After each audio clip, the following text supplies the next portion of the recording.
Welcome to Catalyzing Faith, where we seek to be a catalyst for your faith so that you can be a catalyst in the world around you. If you're familiar with the videos on this channel, you'll notice that things look a bit different, and that's because I've been experimenting with a lot of the lighting setup in preparation for a new computer to arrive so I can really step up my game in producing these videos. So if you like what you see, please let me know in the comments. But I want to address the question of why the church really needs to engage in science. And in order to answer that, I'd like to start by giving a personal story. It goes back several years to a time when I was maybe 1 or 2 years out of college, and a lady who I was acquainted with asked me to meet with her son to talk to him about science. See, she knew that I had a background in science, that I had some degrees in physics, and that I was a strong Christian, and she really wanted me to have a conversation with her son to show her that, hey, you can be a scientist and still follow the Christian faith. And that is something I'm always open to having a conversation about. So I went along with it. I met up with this kid for lunch and we got to talking. He was about 15 and it turned out that he was a brilliant kid. He really loved learning about science, whether it was physics, astronomy, chemistry, computer science. He really enjoyed this sort of thing. And the more we got into this conversation, the more concerned I became, because as he was telling me of his experiences, I started to notice a problem.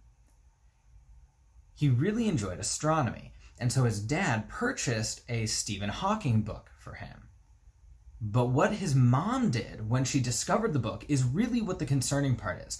Instead of engaging with him about the contents of the book, she took the book away from him and basically told him that he was not allowed to read that book at all. And it's experiences like this that help me completely understand why some people think the church can be anti-science, because we have people who, rather than engaging with the scientific literature, would rather, for lack of a better phrase, just hide it under a pillow and pretend it's not there.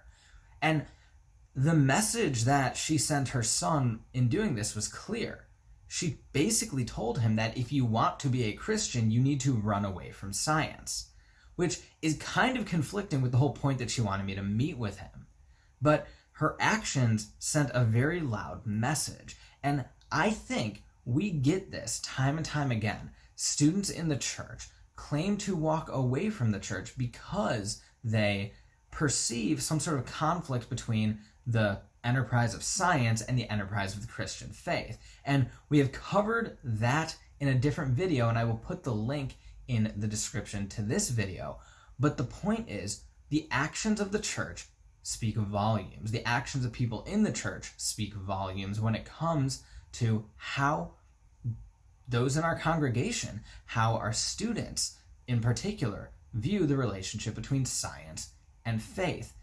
And so the point is, when we treat science, mainstream science even, when we treat it as though merely learning about it is something to be afraid of, we send the message to, whether it's our kids or just people in the congregation, that they need to be afraid of this material. And so we don't encourage our students or our congregation members to get involved in science. And that's a problem, because that further just worsens the divide between those in the scientific community and those in the, for lack of a better term, faith community. So we need to do a better job of teaching people that, yes, you can be a practicing Christian and a scientist, and you don't have to compromise on either one of your values, and you don't have to really put your fingers in your ears and ignore the things you don't like. You can actually study science and be a Christian. And that's why I say the church needs to engage in science, because if we don't model appropriate behaviors for engaging in science, then those who are watching us will not learn appropriate behaviors for engaging in science. They will either run from science because they want to maintain their Christian faith, or they will run from their Christian faith because they want to be respected in the scientific community, or they want to at least respect science even if they're not involved in science professionally.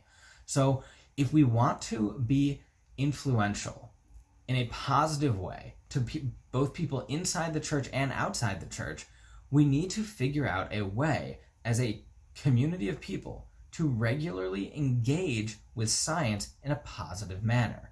And I would love to say that I know exactly how to do that, and I'd love to just lay that out right here in this video, step by step by step. But unfortunately, that is a much larger conversation for a much different video.